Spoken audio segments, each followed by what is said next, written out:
Shalom Aleichem, chers amis, on se retrouve pour l'étude de la paracha de la semaine, paracha de Vaïgash. Baruch Hashem, on avance dans le Sefer Bereshit. Voilà, on va bientôt terminer déjà le premier Sefer Bereshit, vous imaginez. On a l'impression que c'était hier déjà les Chagim, Kippour, Rosh Hashanah, Sukkot, Simchat Torah, et là on a déjà bientôt terminé Sefer Bereshit. Voilà.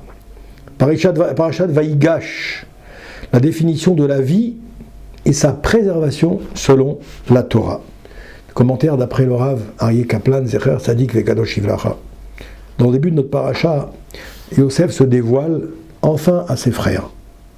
Et avec amour et en préservant leur dignité, malgré les épreuves que les frères lui avaient fait endurer. On voit ici, Midot Tovot, les qualités dont est doté Yosef, c'est quelque chose d'extraordinaire. C'est d'ailleurs pour ça qu'on l'appelle Yosef Hatzadik. C'est le seul des grands personnages de la Bible, de la Torah, si vous remarquez, qui est affublé du qualificatif de Tzadik. On ne dit pas Moshe Hatzadik, Aaron Hatzadik, Avraham, Yitzhak, Yaakov. Par contre, Yosef, on dit Yosef Hatzadik. Pourquoi ? Entre autres, justement, ce qu'on va étudier aujourd'hui, parce qu'il était doté de qualités humaines et de qualités, morales tout à fait exceptionnelles.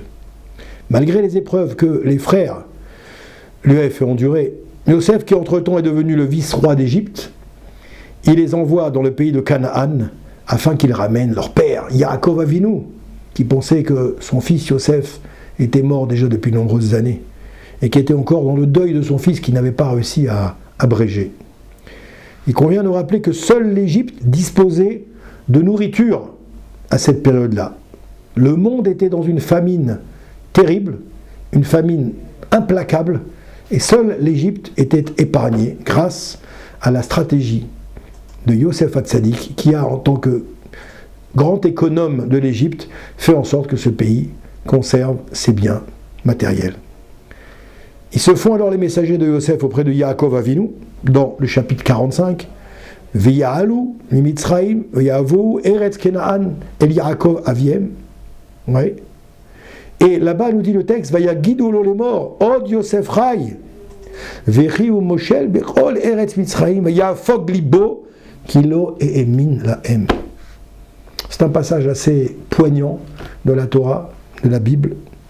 Je traduis.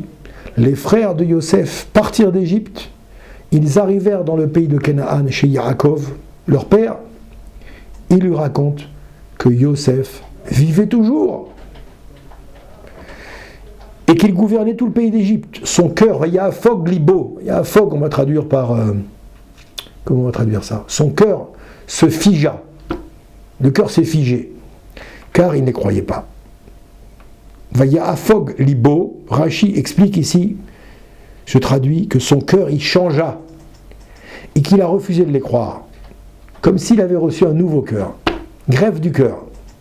Ya'afog, il est employé en général, c'était d'actualité, vous savez, quand il y a eu comment on appelle ça, la période du Covid. Ya'afog, ça veut dire normalement perdre le goût, perdre l'odorat. Ya'afog libo, nous dit Rashi, Yaakov, il ne pouvait pas accorder de crédit au propos de ses enfants, tellement ça sortait de l'entendement. Il arrive dans la vie, quand on est dans des situations tellement fortes, quand on a des épreuves tellement difficiles, on n'arrive pas à intégrer l'épreuve. C'est pas qu'on ne croit pas à ce qui nous arrive, mais on n'arrive pas à l'intégrer. Ça nous arrive des fois. Comme on dit, j'arrive pas à y croire. J'arrive pas à y croire. Quelqu'un perd un être cher. J'arrive pas à croire qu'il est parti ou qu'elle est partie. Chas v'shalom. Oui. Le Ramban, Rabbi Moshe ben Nachmanide, il dit pour sa part que le terme Vayafog, il renvoie à une attaque cardiaque, infarctus. Si on ne va pas réanimer tout de suite la personne, elle peut mourir, lo halelu. Ça peut arriver à l'annonce d'une très bonne nouvelle, comme ça peut arriver à l'annonce d'une très mauvaise nouvelle. Par exemple, tu dis à quelqu'un, tiens, tu as gagné aujourd'hui 10 millions d'euros, allez, même 1 million d'euros au loto. La personne peut, chas v'shalom, tac, tomber dans les pommes. Voire faire même une attaque cardiaque, c'est un peu fragile. Dans notre paracha, les enfants de Yaakov, ils lui ont annoncé la nouvelle que Yosef était encore vivant et qui dirigeait l'Égypte. Yaakov s'est évanoui, mes chers amis. Alors, ils ont essayé de le ranimer par des paroles. Ce qu'a dit ici Rashi, ou ce qu'a dit le Ramban, c'est que Yaakov Avinu, il refusait d'entendre cette nouvelle. Il n'y croyait pas. Arrêtez, laissez tomber. Oubliez, arrêtez de me dire des bêtises. Pourquoi est-ce que Yaakov Avinu n'a pas cru, dans un premier temps, à ce que les enfants sont venus lui annoncer? Ensuite, il a écouté ses propos, c'est marqué là-bas dans le chapitre 45, verset 27, c'est marqué Vaïdaberu elav et kol divrei Yosef asher diber alehem, vayar et ha'agalot asher shalach Yosef la'asot oto, vatehi ruach Yaakov aviem.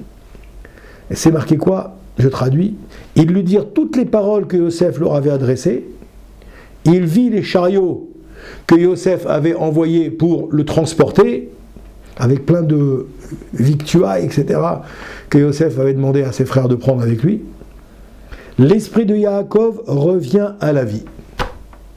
Alors que s'est-il passé, mes chers amis, entre le moment où on fait l'annonce à Yaakov et le moment où il ne veut pas le croire, que ce soit Rashi, le Ramban nous disent qu'il n'a pas voulu y croire du tout, il a refusé d'y croire, et maintenant on voit qu'il accepte, et que maintenant, Yaakov aviem, que Yaakov il est revenu à la vie.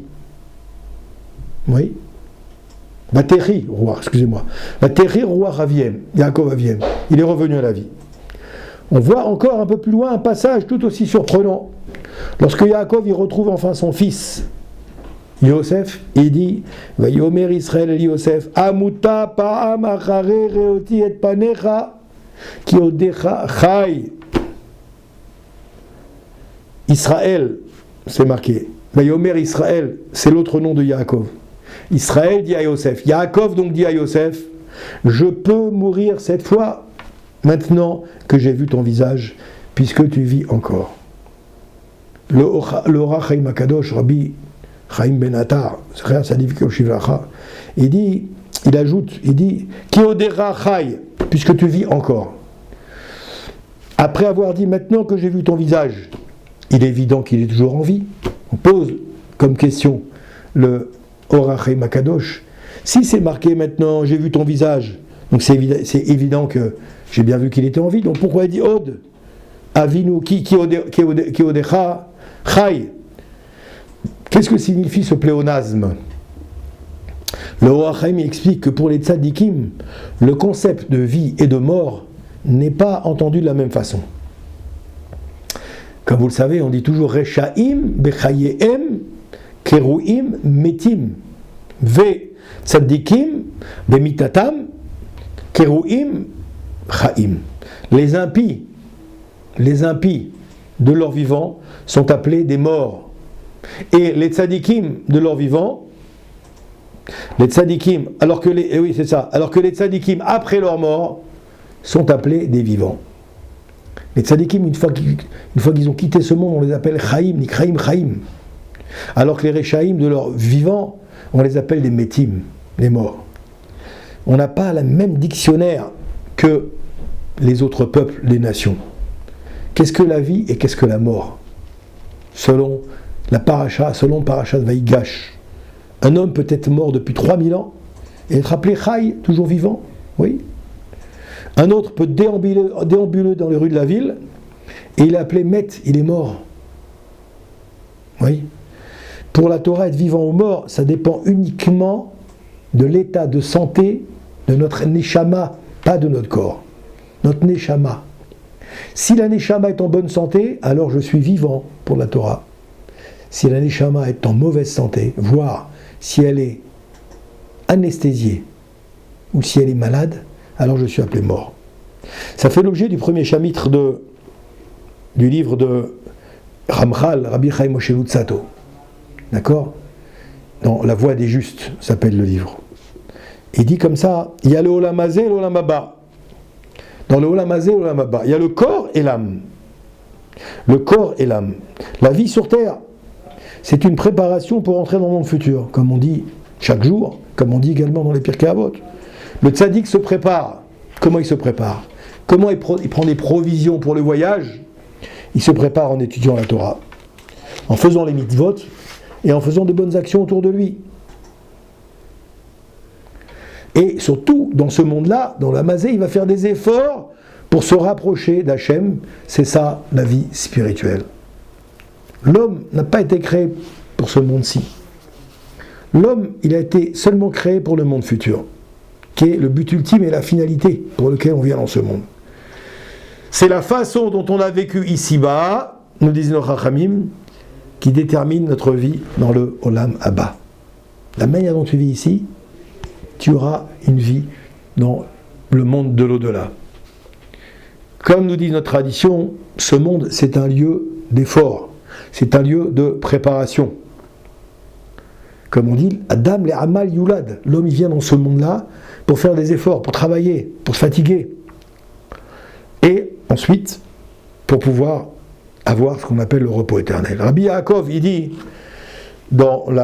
c'est marqué là-bas dans le Pirkei Avot au 4e chapitre, c'est marqué « Ce monde ressemble à un prosdor », c'est-à-dire à un couloir qui mène au monde futur.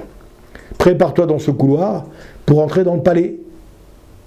Toujours comme ça, on se prépare dans le vestiaire et ensuite on va entrer dans la pièce principale. Donc ça, c'est écrit également dans le Dvarim, là-bas dans la Gemara Eruvin, page 22. C'est ce qu'il dit aussi Rashi. Il dit, aujourd'hui, pour accomplir les commandements dans ce monde-ci, demain, dans le monde futur, pour en recevoir le salaire.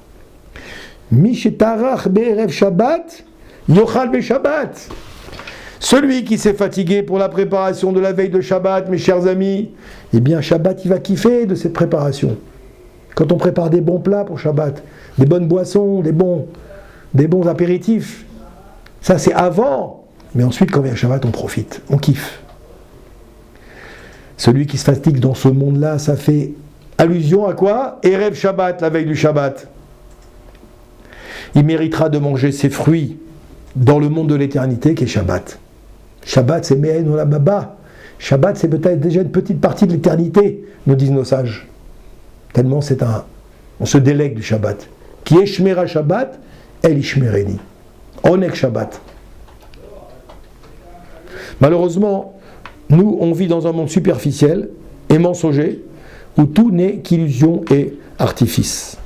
Le Or HaChaim HaKadosh, il dit que la chose est connue, que lorsqu'un père qui étudiait la Torah, il a perdu de vue ses enfants depuis longtemps, par exemple après une guerre, si on raconte à ce tzaddik que son fils est vivant, il demande tout de suite qu'est-ce qu'il dit.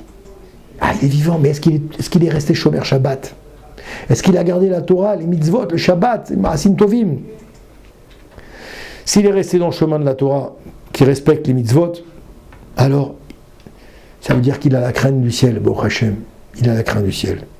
Si c'est le cas, alors il est intéressé pour pouvoir comment dirais-je, il est intéressé par cette nouvelle-là. Un enfant qui ne garde pas la Torah, Chas Shalom, c'est un peu plus dur ce qu'il disait de Rav ici. Il vaut mieux qu'il quitte ce monde. S'il ne s'occupe pas de Torah, de mitzvot, de Ma'asim Tovim. Cette phrase, elle semble choquante. Et moi, elle m'a toujours interpellé en vérité. Mais en y réfléchissant bien, on peut comprendre qu'un père aime son fils. Un père aime son fils comme Akadosh Baruch Hu, il aime ses enfants. Et si jamais un fils il décide d'aller dans le mauvais chemin, il se rend passible forcément de peine dans le monde futur. La Torah nous dit comme ça, c'est marqué dans la Torah, Mutav Shiyahamut Zakai Ve'al Yamut Chayav.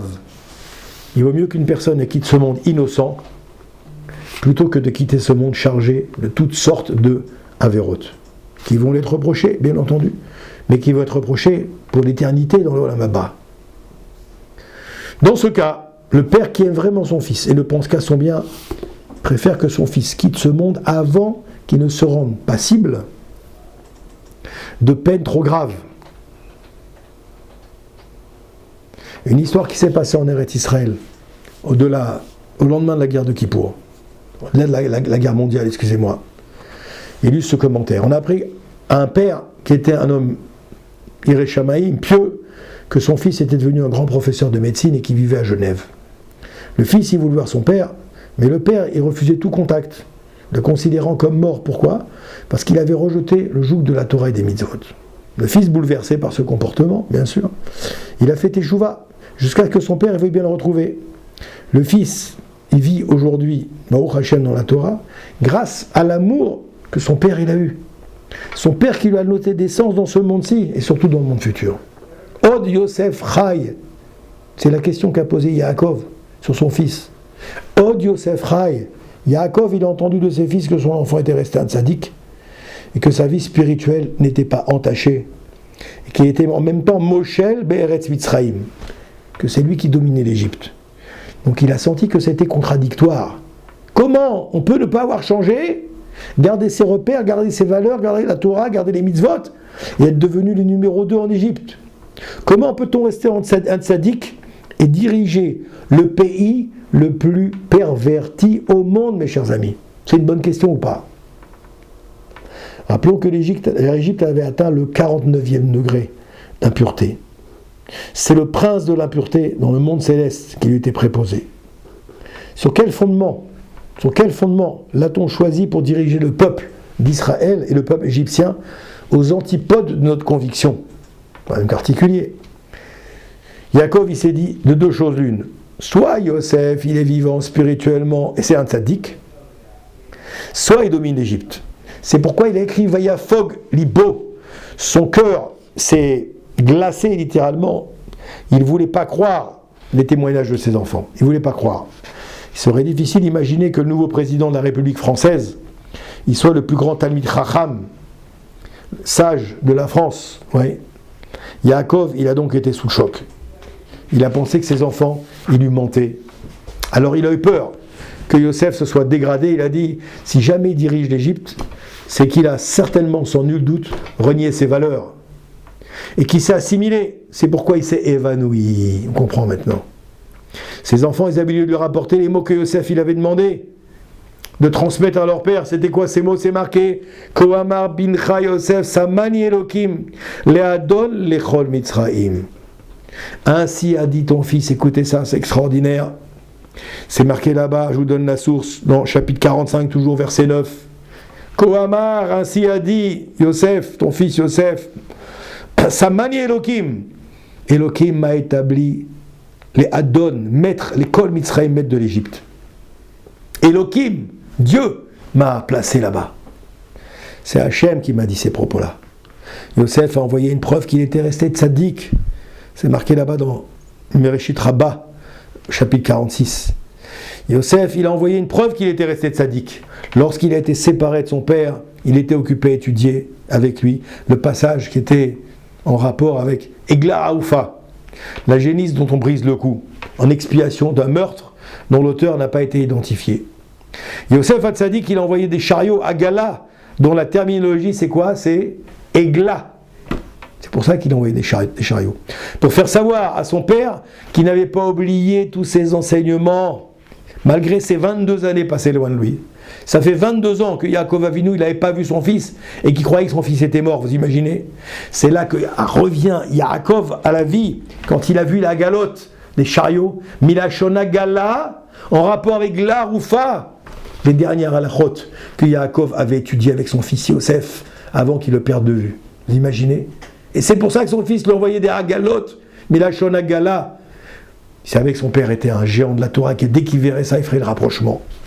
Le Or HaChaim poursuit en disant que Yaakov ne savait pas exactement quel était le degré de sagesse, de piété que son fils il avait gardé. Il a vu le visage de Yosef qui était encore vivant avec la Chochmat HaPartsouf. Mazé Chochmat HaPartsouf, la science des traits du visage. Là c'est marqué, là-bas dans Midrash Rabbah aussi. C'est une science qui consiste à analyser les traits du visage pour déterminer la nature d'une personne. Chochmat HaPartsouf, qui était détenu par les géants de la génération. Et Yosef, il avait cette qualité-là. Il a vu que Yosef s'était maintenu à un très haut niveau de sainteté, et il a compris à quel degré de pratique il se situait. Ainsi explique le Or HaChaim HaKadosh, que personne ne peut contester, car toutes les paroles, elles étaient inspirées par HaKadosh Baruch Hu. Ici on voit, pour terminer, pour conclure, c'est quoi la vie et la mort pour un juif. Un homme peut être pauvre, et traverser un grand nombre d'épreuves, et rester chai, vivant, son contact avec Hachem, ses prières, son étude, ses bonnes actions le maintiennent en vie. Une autre personne à l'inverse, peut-être comblée de toutes les richesses de ce monde, tous les bienfaits de ce monde, mais complètement déconnectée du monde de la Torah. Alors quoi ? Il va commettre des fautes qui sont malheureusement passibles, des fautes graves qu'on appelle karet, retranchement de sa neshama, perdre son éternité. Je termine. Le livre de Dvarim, chapitre 11, nous dit Re'e anochi noten lifnechem hayom et hachaim ve'et hamavet et haberacha ve'et hakelala ubacharta b'chaim. C'est une phrase, il faudrait l'écrire dans salle à manger, chambre, en lettres d'or. Vois, dit Dieu, j'ai placé devant toi la vie et la mort, le bien et le mal, et vous choisirez la vie, nous dit Akadosh Baruch Hu. La Torah nous enseigne que la véritable définition de la vie, c'est quoi ? Dès que j'abandonne la Torah, je m'approche de la mort. Dès que je m'abandonne les mitzvot, je m'approche de la mort. Dès que je ne fais pas de bien autour de moi, je ne pense qu'à moi, je m'approche de la mort. Quand je suis avec la Torah, je m'attache à l'arbre de vie. Ki etz chaimhi lemachazikim ba, vetomchea meushar, delachecha darkei noam, venitivotei shalom. La Torah est un arbre de vie pour celui qui s'y accroche, mes chers amis. Si tu ne t'accroches pas à l'arbre de vie, alors tu es mort. Tu te fais balayer par le tsunami de la vie qui va t'assimiler, qui va te faire perdre tes repères. Dès que j'abandonne la Torah, je me rapproche de la mort. Quand Yosef a invité son père à descendre en Égypte, Yaakov, il a voulu voir le visage de son fils. Vayasa Israël bechol asher lo, vayavo be'era shava, vayomer Elokim l'Israël. B'marot alayla, vayomer Yaakov, Yaakov, vayomer Ineni, vayomer Anochi Akel, Elokei avicha al tira mereda Mitzrayim li, le goy gadol asimcha sham. Anochi ered immecha Mitzrayima, ve'anochi alcha gamalo. Israël y voyageait, il arriva à Beersheva. Elohim, il a parlé à Aretz, il a parlé à Israël, dans la vision de nuit. Il a dit Yaakov, Yaakov, je traduis. Il a dit me voici, papa. Il poursuivit, je suis le Seigneur, je suis Akadosh Baruch Hu, Dieu de ton père. Ne crains pas de descendre en Égypte, je vais te faire devenir une grande nation. Moi-même, Akadosh Baruch Hu, je descendrai avec toi en Égypte, et moi-même je t'en ferai remonter, et tu remonteras. Il a eu le roi HaKodesh, Yosef Hatzadik, le roi HaKodesh dans la nuit. Hachem lui a dit, n'aie pas peur, Altira, n'aie pas peur parce que je te ferai descendre en Égypte, et je t'en ferai mourir, je te protégerai. Dans de telles conditions, de quoi Yaakov Avinu peut-il avoir peur ? De quoi il peut avoir peur ? De rien du tout. Rachi répond que le pays est impur, plein de prostitution, d'idolâtrie, de prosélytisme, de polythéisme. Yaakov était déjà vieux. Il a besoin qu'Hachem lui-même le rassure dans un rêve. Il avait peur de vivre dans la pureté et loin d'Hachem. Combien même il brûlait d'impatience de retrouver son fils, il ne voulait pas sortir à sa rencontre jusqu'à ce qu'Hachem Adbarar lui fasse la promesse de le protéger spirituellement dans ce périple. Ce comportement, il doit nous interpeller, nous apprendre à éviter les endroits où les règles de pudeur vestimentaire ne sont pas respectées. Les mariages dans lesquels, malheureusement, on n'a pas toujours les bons, les bonnes personnes, avec les danses mixtes qui sont admises, etc. Rahman Litzlan, qu'Hachem nous pardonne, qui nous met dans des situations de sakanat nefashot, de danger spirituel. Alors, Baruch Hachem, qu'on n'entende que des bonnes nouvelles et qu'on soit toujours dans le côté des vivants, une vie pleine de spiritualité, une vie pleine de richesse, une vie pleine de bonheur, une vie de parnassa, une vie de briout, une vie d'argout, une longue vie. Amen, Kani Ratson.